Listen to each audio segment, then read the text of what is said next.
Hello, good morning mga paragmanok. So nandito ngayon ako sa Katarman at meron akong nadaanang mga nagbebenta ng manok. So yan mga paragmanok, may gold.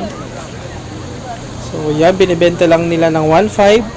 At yung pula na yan na hawak ni Kuya, 1.5 din. Bali, 2 years na yung mga edad ng mga manok. At saka yung kanaway, binibenta lang ng 1,000. So napakamura mga paragmanok. At yung puti, 1.2 yung benta, 1,200. So yung pwesto nila mga paragmanok is nandito sa may Sandogo. So tapat ng PNB, malapit sa may Jollibee. So dito yan sa Katarman. So malapit din sa LBC, sa may Cinemar. So yung bulik na yan, binibenta lang ng 1.5. So, napakamura mga paragmanok sa mga gustong maghanap ng manok. So, punta lang kayo sa may Sandugo.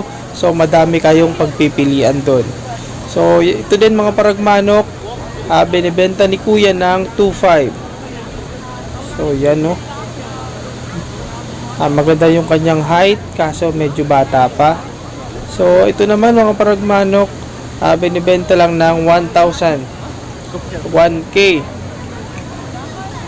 So, meron pa, yung bulik na yan, binibenta lang nila ng 2.5.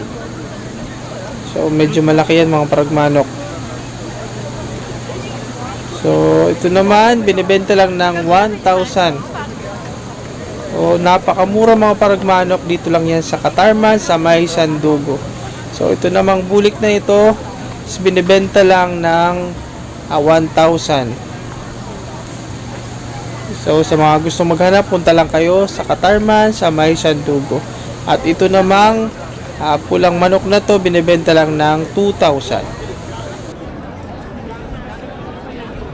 So, sa mga gusto ng Melsim Black, meron din dito. Bali, nanalo na to ng isang beses.